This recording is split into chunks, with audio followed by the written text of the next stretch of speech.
So, Dr. Kalibata, Agnes, thank you so much for joining us today in our series about the future of sustainability. You are really well known as a Rwandan minister, as the President of AGRA, and now as the UNFSS Special Envoy for the UN Food System Summit. But I'd like to start by going back 25 years, because we're looking back 25 years before we look forward, and ask you, what were you doing 25 years ago? Thank you. 25 years is which year now? Around 1996, 97. 96. Yeah. Interestingly, I was between getting my MSc and settling in a job and defining my career. So I had finished my first degree and was really trying to get into a PhD and being the scientist that I was expecting to be back then. So really between careers and going deeper into science in my career of development. And you're a scientist by training. What's the transition you've made over the 25 years into politics and food strategy? So I trained, especially in my later years, I trained as a scientist, mostly because I saw an opportunity in the area of agriculture to apply and use science. I deeply believe that first and foremost, agriculture is a science. So it was not difficult for me to get into that. But also coming out then, this gave me an opportunity and really was a huge system of support in trying to understand how to move a deeply scientific sector forward in my country and working with other institutions that I was working with and trying to understand the challenges of the sector and how those challenges can be addressed by scientific solutions, which then can really be anchored in how policies are designed and how investments get designed. So it was hugely helpful because, again, agriculture is largely scientific and having a good base was really critical to helping me move forward. Thank you. So if we take the progress and the change you've seen in let's say the agriculture and food sector, not looking just at the science, but at what we broadly term sustainability, all the efforts to make the food and agriculture sector work better. What are the biggest changes you've seen in 25 years in your own journey? The positive changes and maybe some negative changes too. Yeah, maybe I might even just step back a little bit and look at some of the changes that we've seen in our system in general. It's very interesting to see that the whole idea of sustainability was actually drove by ecologists beginning to look at how things were shifting in our environment and really trying to make a link between human activity and environmental shifts.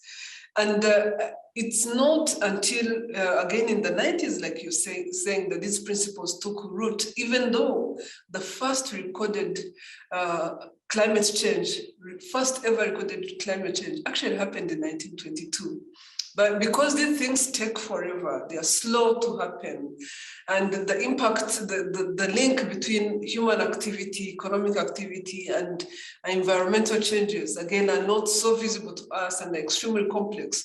These things didn't start, we didn't start taking notice of them until the 70s. The 70s, ecologists started raising the alarm. And in 1972, in fact, there was a meeting that allowed the UN to start talking about the relationship between mankind and environment.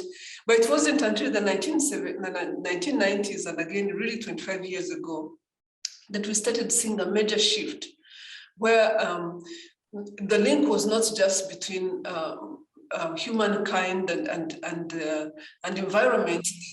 The role of the economy became center stage, and in fact, the World Bank started talking about slowing down economies so that we minimize impact on environment. Some of those conversations started happening in the late 1980s. And then that continues moving forward. And again, in the 1990s, 1992, we saw the Rio Convention being the first convention where politics now comes in. the governments came in and signed the first Rio Convention, committing to balancing economic growth, human activity, and environmental needs, really recognizing that our environment is not is actually a finite resource that we must use as a finite resource. So that happened in 1992. And since then, the UNFCCC has been, and so many other things happened. But all that stuff continued happening really against the whole idea of coal industrialization and climate change. The whole conceptualization and blessing and understanding of food systems as part of food, or even major human activity around food and economy besides the big infrastructure and development projects didn't come in until much later. But in between, we definitely saw other shifts in sustainability where there had been divides. You start seeing a whole lot of poor people in certain parts of the world, and then sustainability started being thought about from an MDG perspective, Millennium Development Goal perspective, when people started thinking how they might influence parts of the world where people are left behind. So investments were done to ensure that those parts of the world, things like poverty, hunger, malnutrition, started becoming a focus, and that was the focus of the Millennium Development Goals. But it left out a major part of development, the environment, and impact on the environment. But it did one thing that was very critical. It had measures. You could track progress. You could agree on progress and be able to hold each other accountable. That was probably the most important thing the Millennium Development Goals added on what people had been talking about and the convention they had been signing. That shifted then into SDGs, and SDGs, or Sustainable Development Goals, embraced the whole idea of measuring and tracking. By this time, they also embraced the idea of environment, biodiversity loss as critical elements of development. Economic indicators became important, environmental indicators became important, in addition to equity and other development indicators that were addressing poverty and other challenges of our world. So today, I would say the biggest shift now is that to achieve, we do recognize that to achieve SDGs, we need to come through on the COPs, but we also need to come through on a food systems approach, which is what we just had in the last few years. In the last 2 years, we just had a global engagement of a whole food system engagement that really recognizes that the whole world needs to be engaged around our food, recognizing fully well, because now the science is clear in between the MDGs and SDGs, also the science on the contribution of food systems to biodiversity loss, to climate change also became clear. So now these are some of the things that are defining how we look at food systems as a major shift that will help us contribute to SDGs. Thank you. I'd like to come back to the Food System Summit in a minute, but just to run with that history you had from the 70s to the 90s, the MDGs and the SDGs. Was it a big failure that we didn't talk about food systems early on in, for example, the time of the MDGs? And when do you think that started changing, that we did start landing the concept of the food system and how it fits in? In fact, around probably somewhere after around the end of the Second World War, the whole idea of feeding people became extremely important. I mean, between the time Norman Borlaug, who was behind the Green Revolution, between the time he was born and the time he died, he had quite a good life. He lived close to 100 years. Between that time, the population of the world moved from about 1.5 billion people to about 6 billion people. And the catch was simple. We figured out how to feed ourselves. We figured out the economics of food and how we can produce not just enough to feed ourselves, but also how to transform food into a business, a huge global business. Now that went on, and probably in the process of turning food into a business, we probably went a little bit overboard, because then we started having all these externalities to the environment that then impact how, that ensure that food systems actually impact the environment. Food system became industrial, right? Food became an industrial thing, and rather than the way you feed people, it became huge businesses and huge industries that also had their own contribution. And that was part of feeding people, and that was part of feeding the world. But we must recognize the flip side of that and the trade-offs that brings on board. It was also a huge part of biodiversity degradation and loss, because again, to be able to do massive scale like we have been able to achieve in food systems and producing 5 times as much food as we need today, it came at the cost of the environment. And again, this goes back to the point of this is actually a finite resource, right? So today, the Millennium Development Goals did recognize that there was a part of the world that was still left out of that development, that ability to feed itself, and that ability to use food as a mechanism of reducing poverty, as an economic opportunity to reduce poverty. That part of the world is what the Millennium Development Goals was addressing. Again, it didn't touch the impact of food on the environment or the economics of food on the environment. The Sustainable Development Goals had the opportunity to bring that on board, and actually did, because you can see that some of the indicators in the Sustainable Development Goals recognize that even developing parts of the world where we need to be addressing the challenges of feeding people, of coming through on nutrition, of coming through on poverty, we still have to address the challenge of environmental degradation. And this needs to be a global problem. So the difference between Millennium Development Goals and Sustainable Development Goals is just how much they touch all of us. This is not a developing country challenge.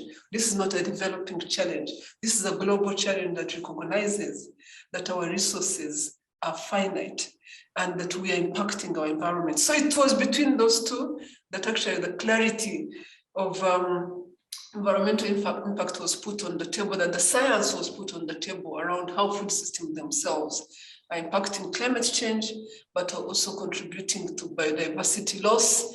And such waste in our midst that contributes close to 8.8% in greenhouse gas emissions alone. So trying to step back then out of that is what the Millennium Development Goals, the Sustainable Development Goals, is trying to address as well. That's so interesting. I hear you present a sort of flip-flop.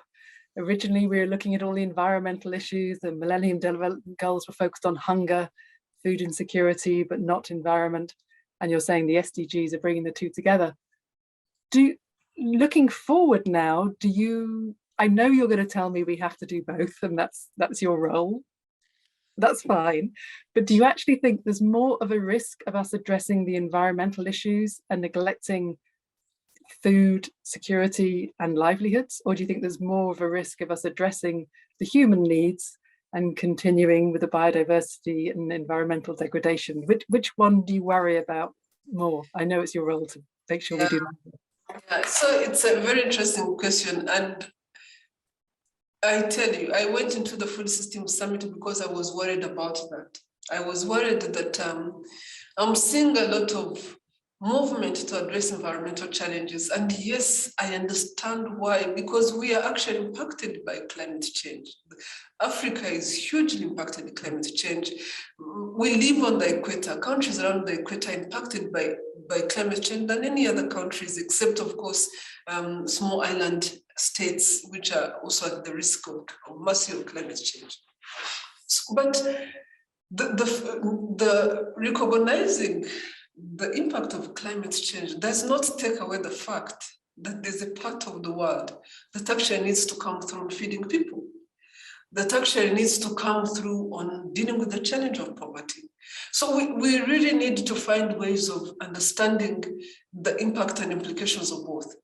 Now, I'm not saying that we slow down on climate change. I'm actually saying we need to double down on climate change, because because it's taking away any ability of some of these countries to be able to, basically there's no future for them. There's no future for dealing with the question of poverty, and there's no future for dealing with the question of ending hunger in some of these countries. As we've seen, hunger has been increasing if we don't address the question of climate change. So this challenge is extremely real.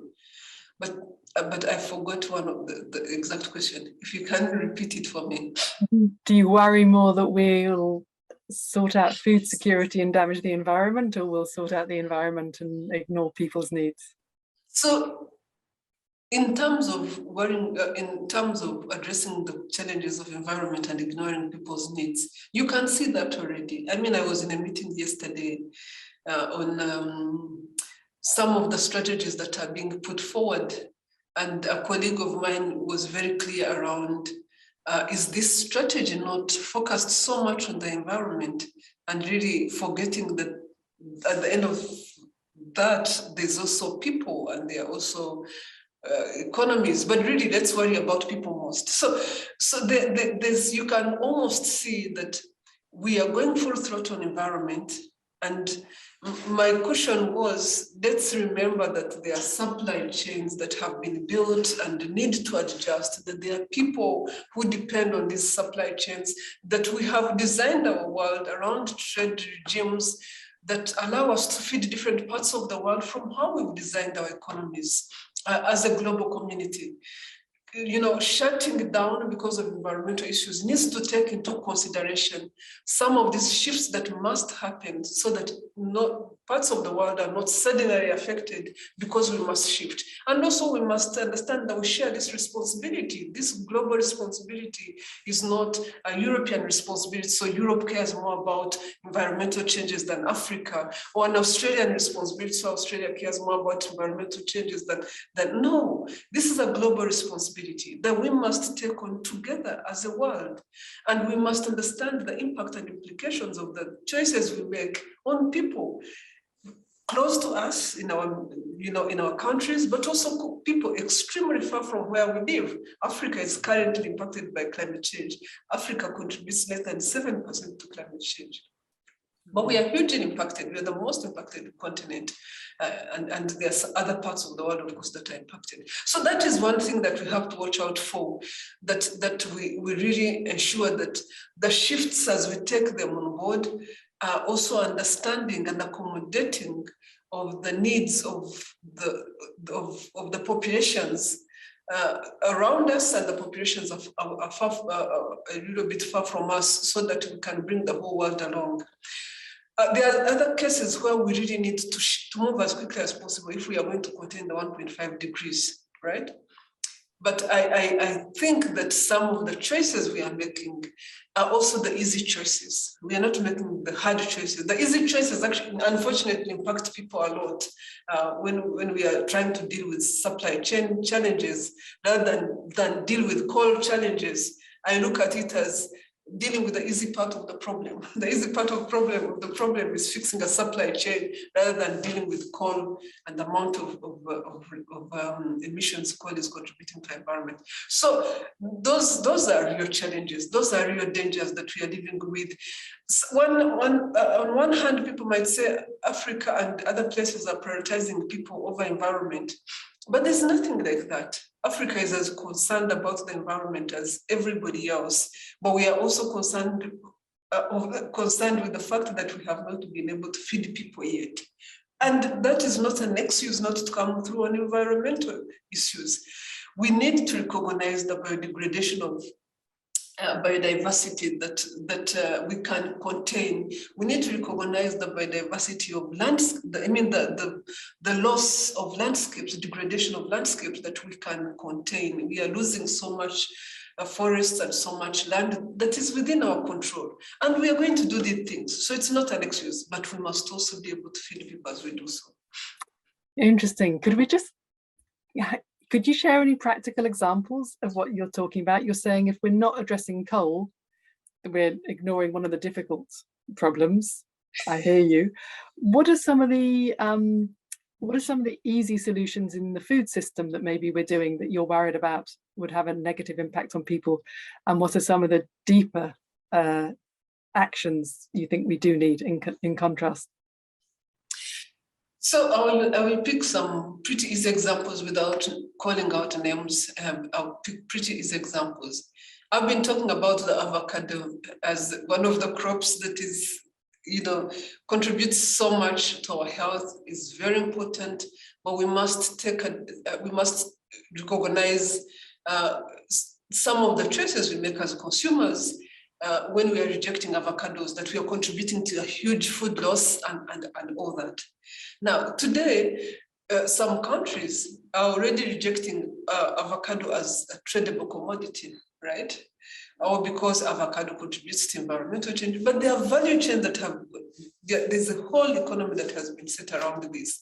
So if there's evidence that these economies, if there's evidence that avocado is a major challenge, we need to take it on, but we need to do this. We need to create an exit strategy. All these things, we need to create an exit strategy. We are talking about, for example, withdrawal of subsidies, which are impacting the environment when used badly. A lot of countries in the Western world are supporting farmers with lots of subsidies, which really enhances and contributes to big industrial agriculture. That has had its time and that has had its benefits, but the biggest challenge we need to do is recognize also its impact to the environment. Now, we need to repurpose those subsidies. I'm being very deliberate, repurposing, not removing. I'm not saying that farmers don't need support, but that support cannot come at the expense of the environment. It has been coming at the expense of the environment.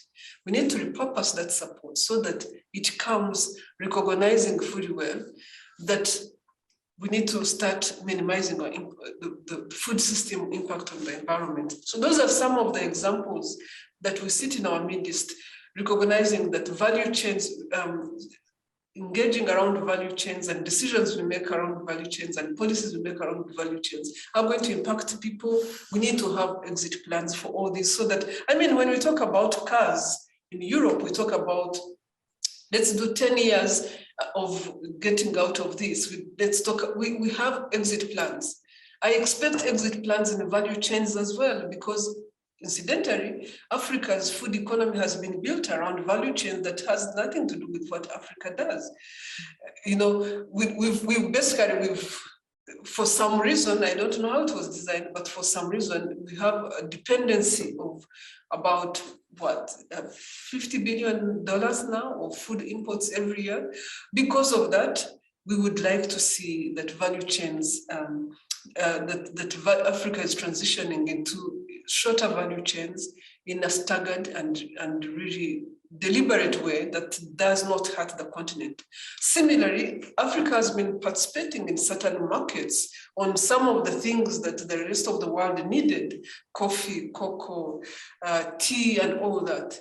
We also need to ensure that there's a clear plan around these things. People don't just wake up, like I just said on the avocado, and say, oh, we are stopping buying avocados from Africa, irrespective of how that value chain was built. So these are some of the challenges that we need to think through and ensure that transitions are planned, have clear exit plans, and to the extent possible are minimizing the impact on people while advancing as much as possible on climate change. Interesting. So you're saying that basically in Europe, we're planning a transition for cars, but people are doing perhaps things too rapidly, boycotting avocados and not thinking about that transition plan. Europe is planning a whole lot of things. Europe has a whole lot of things around cars, and that is fine. And again, there are transition plans. So in our minds, people are prepared for those transitions. People are planning for those transitions.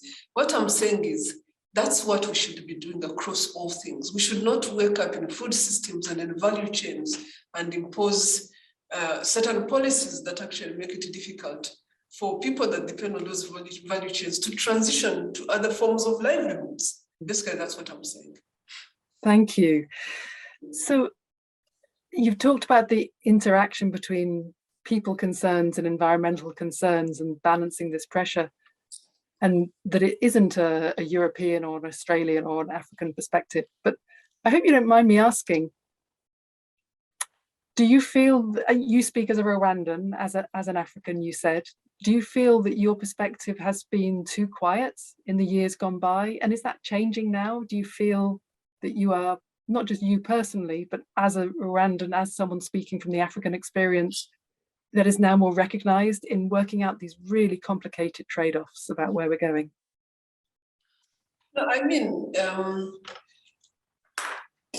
Africa has, and again, as a Rwandan, there are places, there are spaces where people do communicate, and I don't necessarily feel that that Africa is left out of those spaces in terms of communicating, in terms of conversations.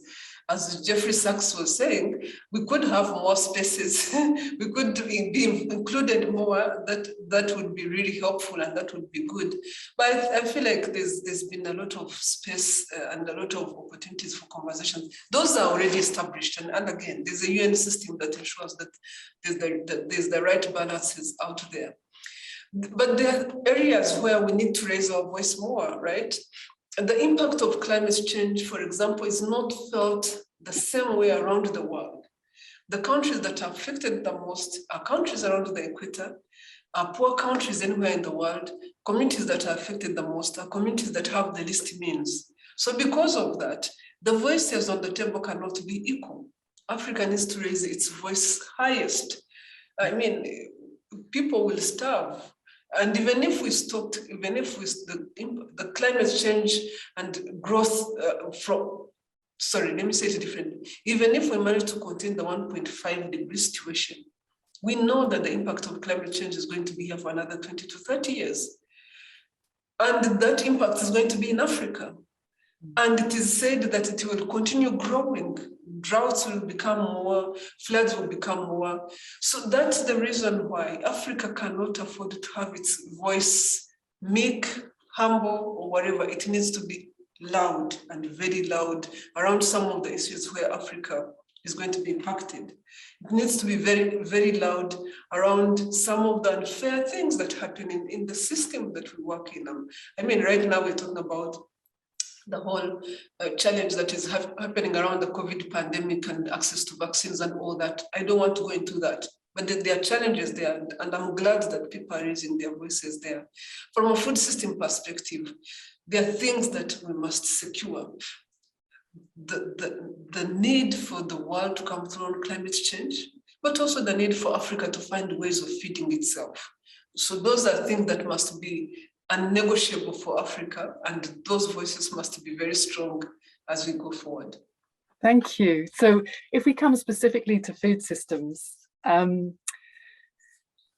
first of all, can I ask you for your reflections on the Food System Summit? It's been very high profile, very contentious, very lively. What do you think were the big successes of the summit, and what concerns, if any, do you have about where you have been able to land?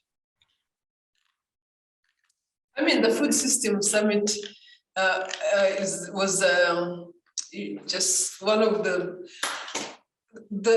biggest success of the Food System Summit is that it came at a time, of course, that COVID was also beginning to happen. It needs and it needed us to engage people. It is something, being able to come through on a transformation of this magnitude in our food system needs so many people to be engaged, and indeed that's what the Secretary General called for, but also needs for us to understand the type of solutions we have in our Middle East, and that was again what he called for. But then being able to do that in the midst of a COVID crisis, where we had to figure out how do we communicate differently, how do we reach people, how do we ensure we are not leaving communities behind, how do we reach out, communicate, and mobilize at the same time? So for me, the biggest success of this summit is that we've been able to reach billions of people. We've been able to communicate what is at stake. And we've been able to change the paradigm shift around how we think of food and its impact on our system, how we think of food as a system. Food system in general is one of the most complex challenges we've had to deal with as a world. It moves all the way from production systems to processing to consumers. It has all sorts of stakeholders. It is what keeps us going as a world in terms of we need food to survive. So it's at the heart of nearly everything we do, including our cultures. So being able to get a global consensus on the fact that we must have a change in our food system, we must start transforming our food system, for me is the biggest success. It was beyond what I was hoping for. So today I see a lot of excitement across the world. I see a lot of anxiety that we do come through. We did have 165 member states step forward with clear statements of what they're going to do differently. We did have over 90 heads of state and government being physically present to be able to provide their own statements. We did see over 100 pathways already submitted, and these are now moving on to about 130 now, meaning 130 member states of 196 member states have submitted pathways. And those are commitments around what they need to do about food systems. We did see significant private sector engagement. We did see communities, indigenous people, youth, put forward declarations saying we don't want the status quo. We need to do things differently and we want change now. So for me, being able to mobilize that energy and being able to see the type of solutions that the communities put forward, everybody's willing to come forward with a commitment. Everybody's willing to come forward with an idea. Even the UN system was blown away by how this whole food system came together, and the amount of energy and the amount of interest, but also the amount of anxiety that is sitting in the system. So if there's anything that can transform the world quickly, the food system has that potential to transform the world quickly. We just have to move quickly and keep the system going, find the resources to address the challenges that are within the food system, and really overcome the complexity, because we cannot allow the complexity of the food system to weigh us down. I certainly see what you're saying, that food system was missing at COP26, or not as visible as you would like, but everyone seems pretty clear that's going to change by the next COP, that food is now recognized as core to the debate. So that does seem a remarkable progress. I would be negligent not to also say I saw a lot of criticism about vested interests being powerful in the Food System Summit. I'd be interested to know how you feel about those criticisms and how you respond to those. Let me first, thank you for that question. Let me first respond to the question of whether the food system was addressed sufficiently in COP26. I honestly want to believe that the preparations for COP26 were gone by the time the Food System Summit came to fruition, and the clarity of what it's trying to achieve became clear to all. So I don't take it, if I might say as a special envoy, I don't take it personally that we didn't see that level of engagement. Because it's in the interest of COP26 as well to deal with the 30% of climate change that is coming from food systems. So I completely want to believe that this was a timing issue. That's why I believe that COP27, that's why I believe that COP27 is going to be different. COP27 is going to be in Africa. Africa is most challenged by climate change from a food perspective. And now we know that Food System Summit has happened and we know what is at stake, and we are trying to bring the nexus between economic development and people health and climate change and how it is impacting our environment, and the impact of food to our environment and to biodiversity. That is being brought together. So there's no way we can go into the next COP without recognizing that food, much as it is a huge opportunity, it is also impacting how we come through on climate change, and we need to address that. So I have every belief in future COPs that, again, you and I started talking about the evolution we are seeing in our sustainability agenda. I believe that this is also an evolution we are going to see in our sustainability agenda as we go forward. We're seeing food systems being more embraced as we go into the COPs that are coming up. Yeah, that does seem a really big shift. Before I come to the last couple there was a question you asked, sorry. Yes, go ahead. So now let me address the question of the criticism of the Food System Summit and the fact that people, some in civil society really didn't want to associate because they thought that there was corporate capture in the Food System Summit. First of all, there was no corporate capture in the Food System Summit. The Food System Summit really meant and went out there to engage everybody. And we did our best to engage everybody. And we did engage a whole lot of people. Private sector is part of who we engaged. And it's very critical to engage private sector in the food system. Engaging private sector is helping private sector recognize that of the things we are trying to address, there's a huge stake that comes from private sector. Take health, for example.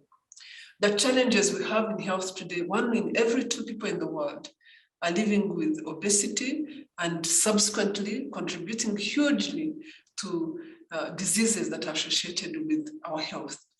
Private sector can help us fix this problem because a lot of what is happening is the food that we eat past processing, past value addition, which is sometimes is taking away value more than adding value. So private sector can do something about this. So we need them on the table to be able to have a conversation around how they start reducing the wrong impact on health. So that's number 1. Number 2, there's so much waste in our food, whether it is in restaurants and hotels, whether it is in different places, whether it's in the businesses and supply chains that manage food. If we don't engage the private sector, how do we expect that to go away? Private sector has to be really monitoring and really committing to reduce the waste within the system that we see. Number 3, the industrialization I was talking about of food systems is done by private sector. If we don't engage them, how will this industrialization and its impact on the environment, which we know is a huge part of the 30% we are talking about, how will it be managed? So for me, the question that I have here, and the challenge that I saw with the criticism of the summit is, how do you not engage the elephant in the room?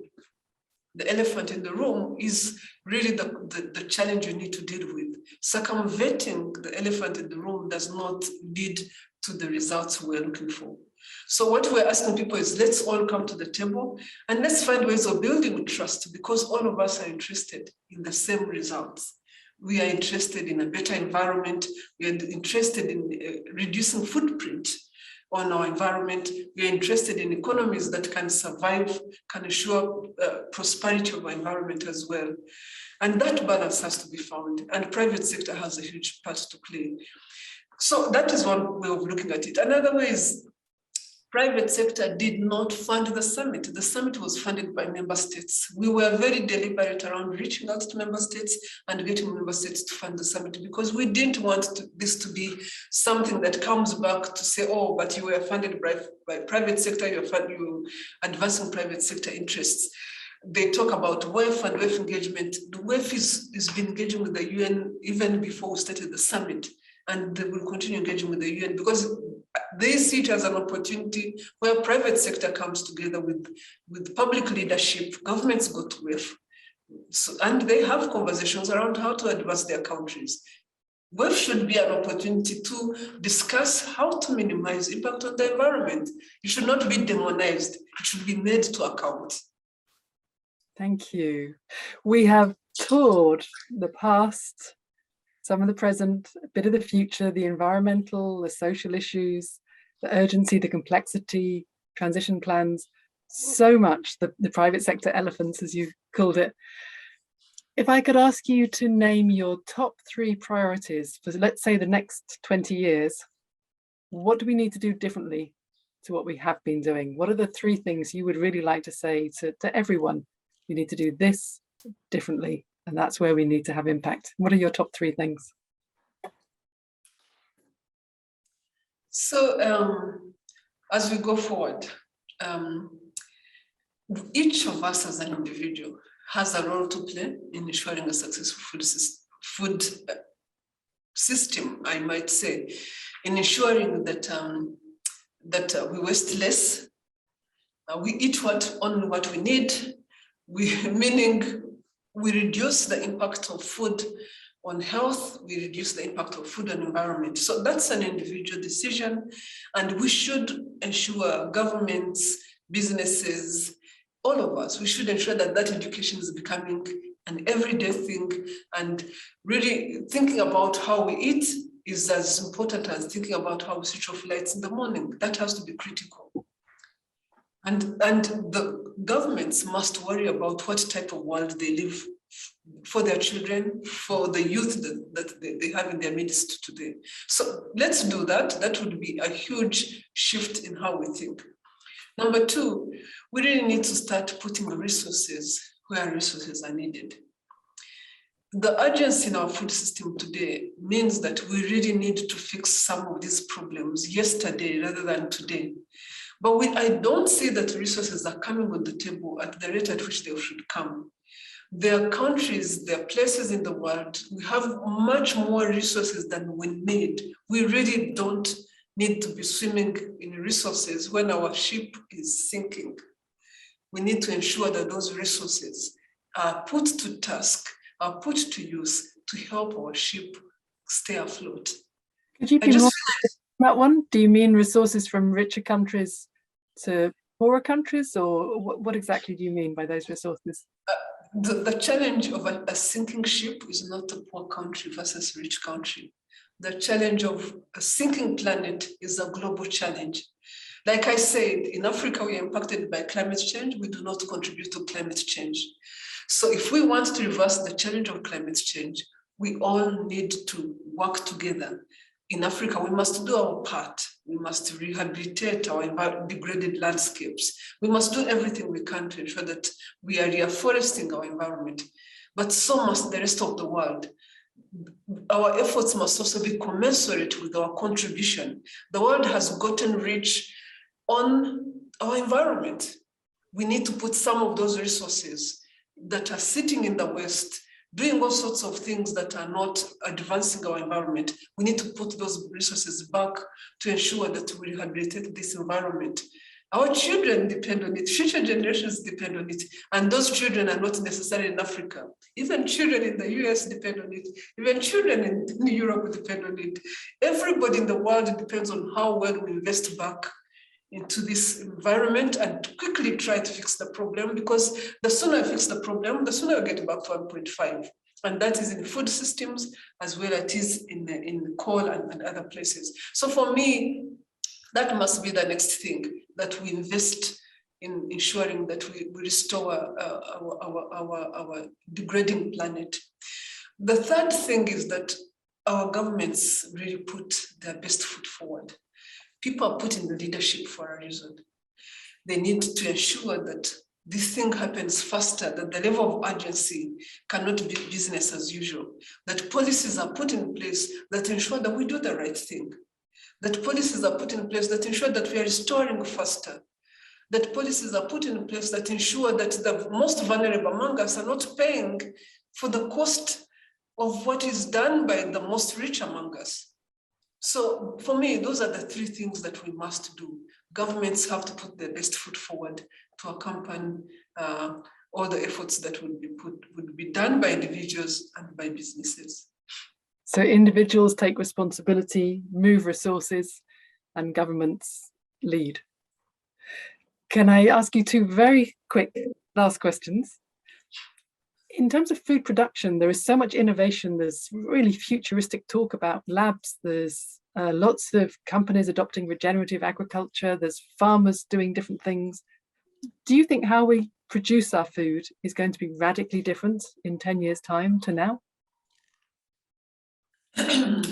So, I mean, producing food starts from all the way from how we work with we figured out so many ways, let me say it differently. We've figured out so many ways of producing food, including ensuring that we can produce more with less, including improving genetics and including moving those genes faster to ensure that we have crops that can take up sunlight faster, that can produce food faster, that can use nutrients better. So we've figured out new ways of producing food. So, and that's why we're producing so much more than we need. So that's something, part of what we need to work on is converting some of the waste in our system, our environment also, and turning it into value.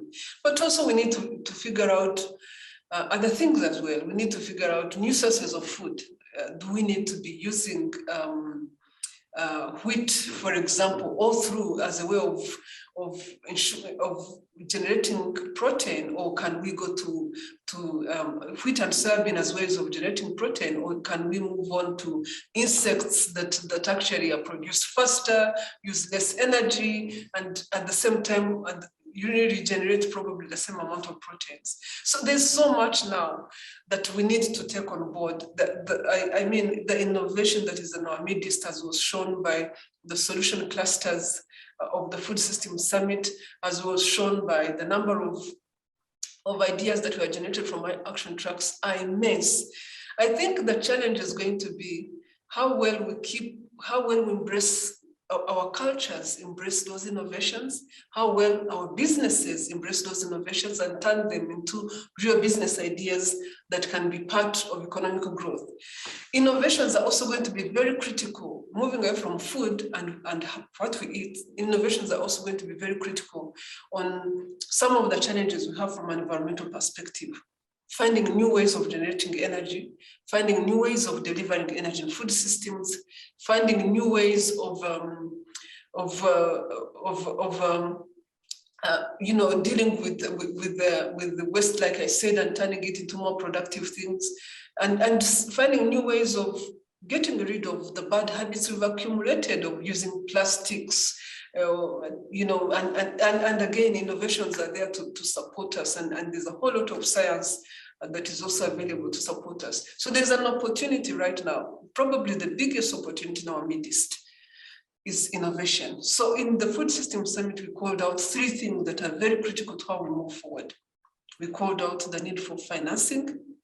We called out the need for governance so that we do maintain a food systems approach and how different sectors work together and how different stakeholders work together. We don't go back to our silos after the summit, but more importantly, we called out the need to embrace innovation, because the rate at which things are changing, the only way we can stay on top is how quickly we are able to embrace innovations and use them to the benefit of society and to the benefit of the environment. Finance, governance, and innovation. I hear you talking about moving fast and moving slow. I guess we do need both. I think you might have already just answered the very last question, but I'll ask it anyway. It can be very depressing, both the social challenges and the environmental challenges and all the wealth we have to do. What is it that gives you hope?